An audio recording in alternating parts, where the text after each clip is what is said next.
Hey, what's up? Andrew Kramer here, videocopilot.net, and welcome to another amazing Spider-Man tutorial. And what we're going to be doing is creating this organic mesh. I don't know what it is, I don't know what I was doing, but looks pretty cool, and we'll go and tackle this in 3D Max right now. Right now. First, we'll create a sphere. So come over to the Create palette, and we'll draw it in there. And we'll go to the Modify, and we're going to turn the segments down to maybe 8, maybe 12. Turn on edged faces, and just somewhere where there's not too many. And then we'll right-click, Convert to Editable Poly. And I'll move this over, give us some room here. And we'll take the face selection, and we just want to click on a bunch of random faces. So hold down Control, and just pick a bunch of different faces. You can use some of these orbit tools to fly around your scene if you don't know the shortcuts, but I'm just holding down Alt and middle dragging to orbit. So we're just going to grab some random faces like that, and we'll click on the bevel, and we'll click Apply and Apply and Apply. Just want to create some faces and hit OK, and then we'll turn on the Turbo Smooth. So we'll select the mesh, we'll come over here to the Modify, and at the bottom you'll see Turbo Smooth. So we turn that on, and now it's somewhat a smooth mesh. But we're not finished. We're going to go Edit Poly again and click on the faces, and again randomly click a bunch of different faces. So, you know, just have fun. You know, the more the better, the more the merrier, as they say. And try not to pick faces that are next to each other. Okay, so you get the idea. And again, we're going to go into the bevel, and we'll just turn it up. And we'll bring it in a bit, and maybe one more for good measure. Or actually, just click Apply, and then OK. So now we just have pieces going everywhere, and again we'll add another Turbo Smooth on top of all this. So Turbo Smooth at the bottom there. And so now we have that thing you see on all the vacuum commercials and all the disinfectant commercials that tell you that they get rid of 99.9% of these. Well, this is the leftover one that we're going to use. Again, we're going to add a noise modifier on top. So click on Noise, and we'll turn the scale down to 20. And we'll come here and maybe set it to 10 by 10 by 10. And that kind of gives it kind of a wild look. And we can turn the scale up. And you can actually turn on the Animate button. And so now you have some sort of monstrous sea creature that is, you know, coming to kill you. It's doing a little dance, and then it's coming to kill you. So the cool part about this tutorial is going to be the procedural texturing we're going to add. So I'm going to hit M, and the texturing we're going to use is we'll just use one of these base materials. I'm going to drop that out here, and we'll turn up the glossiness a bit. And for the diffuse, we'll click on that. We're going to add a mix map, and we'll choose OK. And for the mix operator, we're going to use a noise. So to kind of explain this, a mix map is just an operator that allows you to mix two separate maps together. So in this case, we're mixing together black and white.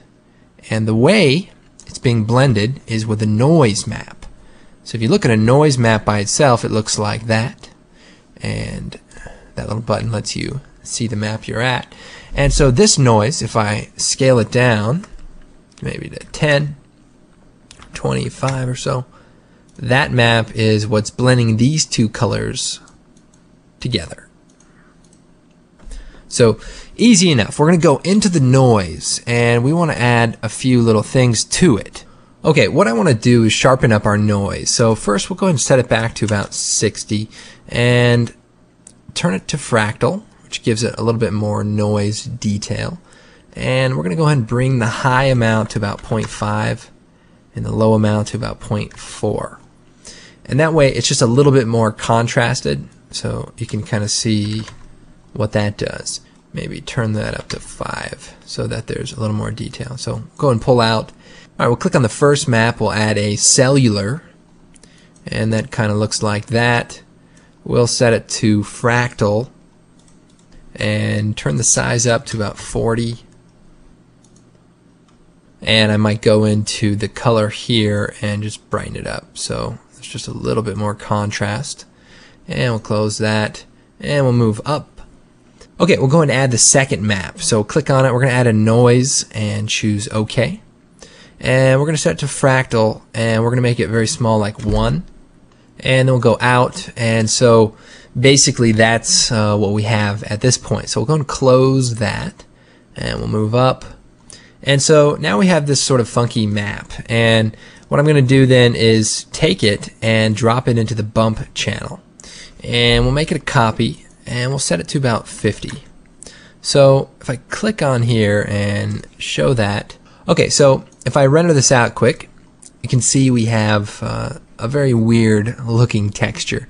And that's fine. We're probably going to add the color at this point. So we'll go into the diffuse channel, and actually what I'm going to do is start this diffuse channel over. So we're going to use that for just the bump map.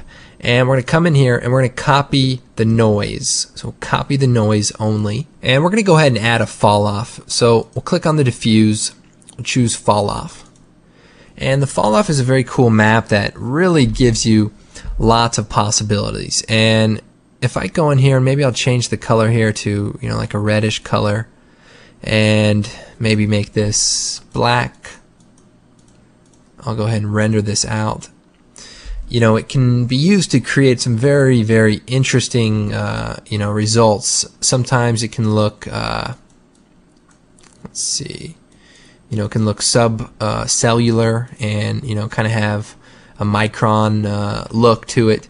In this case, we're going to go ahead and make this somewhat a red color. And for this slot, we're going to right click and paste a copy of our noise texture that we just created.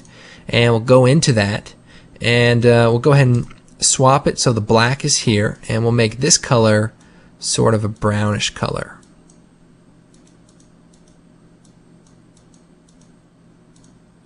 And then we'll go ahead and close that.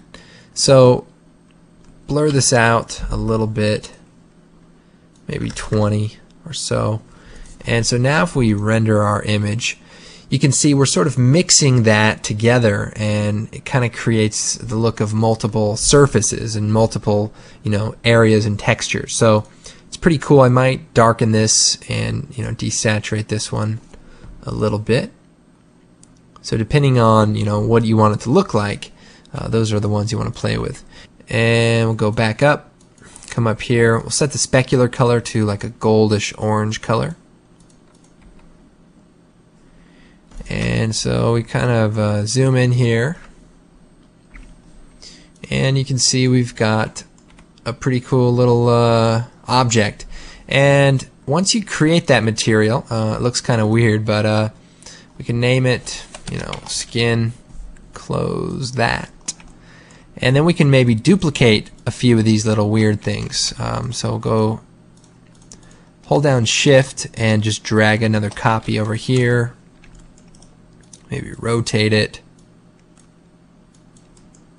and, you know, fill the screen with these little monsters and, you know, render it out. One thing I also did was just added some 3D text, and one cool thing about the material I used there, just quickly adding some 3D text. There is a tutorial on creating some nice 3D text on the site too, so check that out. I'll just do it pretty quick here.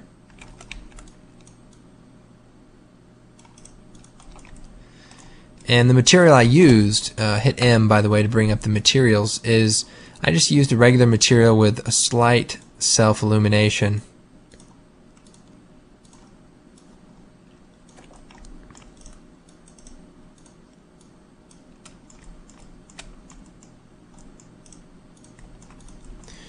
and you know, that way it kind of looks pretty cool and blends a little bit better.